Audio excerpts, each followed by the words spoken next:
We're going to now go. I'd like to invite Rafina Shamdasani from the Office of the High Commissioner for Human Rights to join us, and she's going to say a few words on the situation in Bahrain.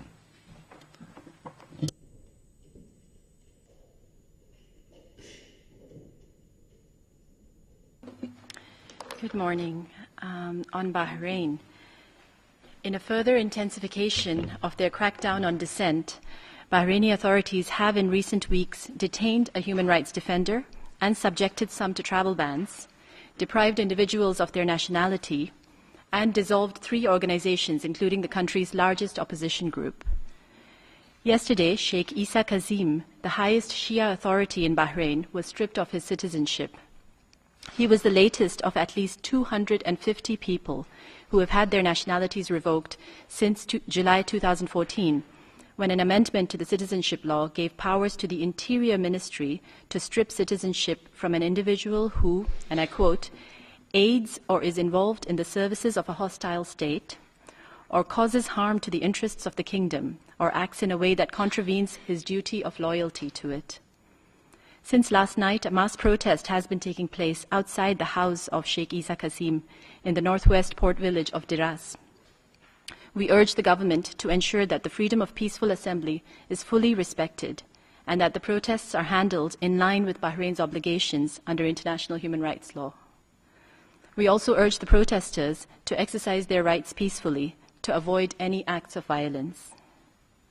Also last week, 5 Shia clerics were interrogated, and Friday prayers by the Shia mosques have been suspended until further notice, as mosque leaders said they felt unsafe.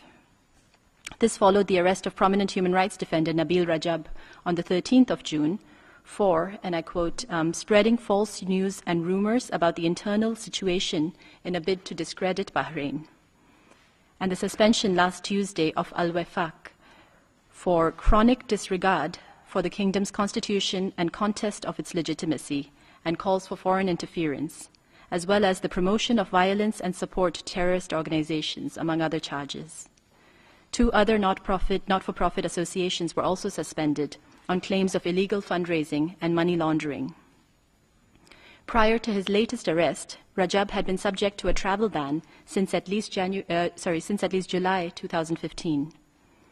Travel bans have also been issued against other rights defenders, including 5 who were reportedly planning on attending the current session of the UN Human Rights Council here in Geneva. Other civil society activists have expressed fears that they will be next to face reprisals for the advocacy of human rights. We are very concerned at this intensified crackdown on the freedoms of expression and association and the right to a nationality. We urge the Bahraini authorities to seek to de-escalate the situation instead of taking such damaging steps in quick succession with a serious risk of escalating the situation.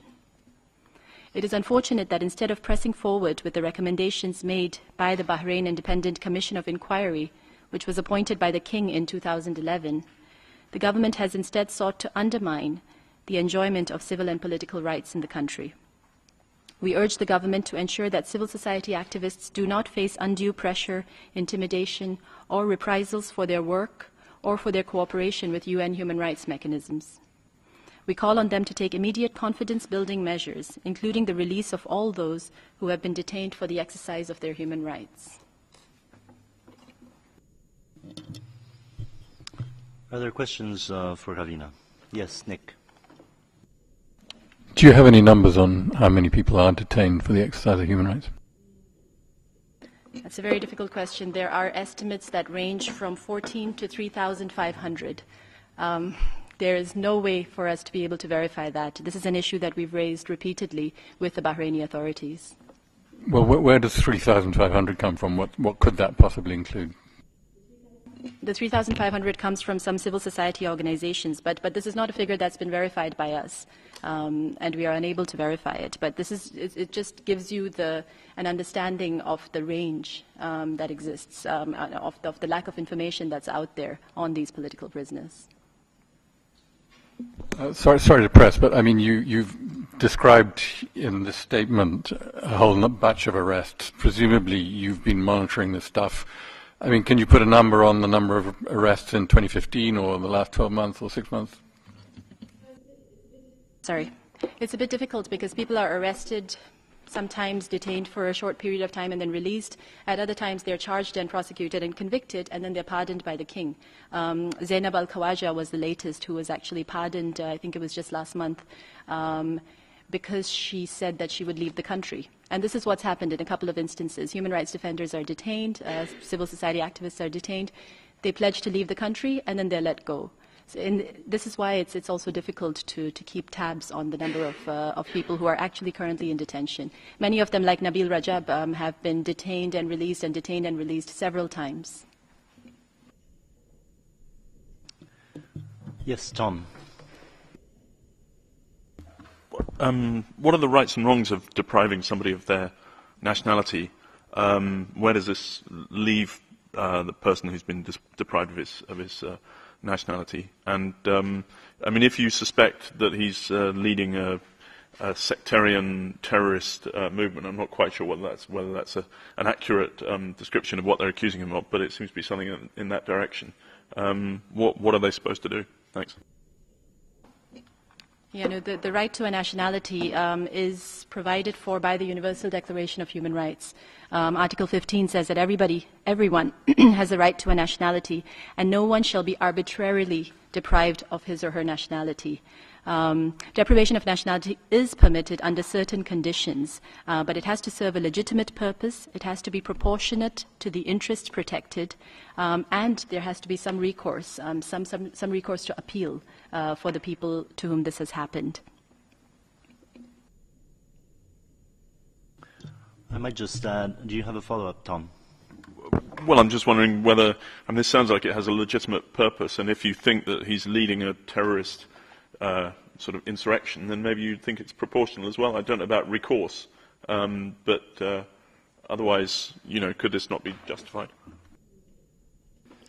Given that due process was not followed in any case, it cannot be justified. And given the numbers that we're talking about in Bahrain, I mean, we're talking about a minimum of 250 people who have been deprived of their nationality, but there are some estimates which go much higher than that. Given that, it is clearly unjustified. I just wanted to draw your attention also to a statement that that was issued last week by the Secretary General's office. It was on Thursday, the 16th of June. I'm not sure if you've seen it, but we can certainly distribute it to you.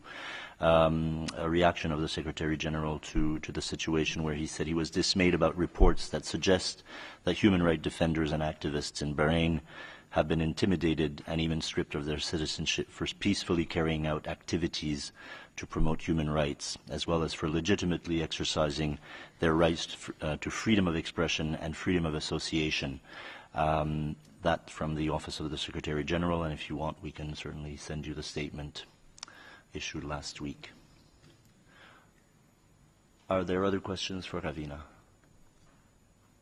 No. Then thank you very much.